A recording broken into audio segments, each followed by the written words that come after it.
특히 금융협회의 자료에 따르면은 절반 이상이 PF 대출이거든요. 네. 근데 PF 대출은 기본적으로 뭐냐면은 부동산 담보 대출하고는 또 다른 영역이고요. 네. 그러니까 부동산을 담보로 갖고 있는 게 아니라 이 건물에 대한 분양권을 가지고 그 프로젝트 파이낸싱이라고 해서 현금 흐름을 가지고 이제 대출을 해주는 거, 현금 흐름을 예상해서 대출해 주는 거라고 보면 되는데, 그 PF 대출에 여러 가지 뭐 장단점이 있는데 장점은 기간이 짧아요.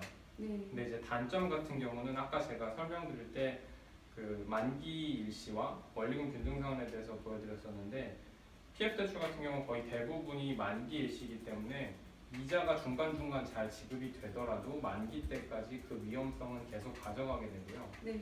그리고 다른 가장 큰 거는 이제 부동산 시장 같은 경우는 전반적으로 기준금리랑 직접적으로 연관이 있기 때문에 뭐 올해 모든 전반적으로 시장에서 부동산 쪽의 위험을 좀 경고하고 있는데, 만약에 기준금리가 많이 올라가서 부동산 좀 침체가 오게 되면 만기 일시인 부동산, 그러니까 PF 대출 같은 경우는 만기 상환 때 굉장히 위험이 커질 수가 있어요.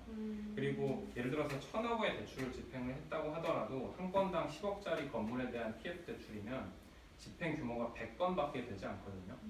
100건에 전부 다 분산 투자를 하더라도 그 전체 분산 투자된 건수 자체가 작고, 그래서 보통 일반적으로 PF 대출에 투자를 하실 때 한 건당 금액이 좀 큰 편이에요. 한 건당 뭐 몇백만 원씩 투자를 하시게 되는데, 그렇게 되면 이 단건이 연체나거나 부도가 났을 때 위험도가 너무 크기 때문에 저희 같은 경우는 다수의 채권에 분산 투자할 수 있고 원리금 균등 상환 방식을 취하고 있고, 그다음에 한 건 자체가 그렇게 전체 비중을 크게 많이 차지하지 않는 근로소득자 대출에 많이 집중을 하고 있는 상황인데요. 그래서 네.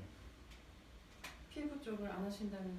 지금은 하지 않고 있어요. 뭐 장기적으로는 저희가 다룰 수 있겠지만은 저희 판단으로는 일단 우리나라 그 부동산 시장의 위험성이 조금 있고, 그다음에 그 한 건당 규모가 10억 이렇게 되는 경우에 대해서는 이게 만기 일시로 대출이 집행될 경우에 위험도가 너무 마지막에 몰려 있기 때문에 중간중간 이자가 상환되더라도 이게 안정성이 좋다라고 하기는 굉장히 어렵다고 보이고요. 네. 그리고 어떤 데이터를 가지고 저희가 기본적으로 뭐 어떤 그 심사 모델을 정교화할 수 있는 영역과는 조금 차이가 있다라고 판단을 그렇죠. 하기 때문에 네.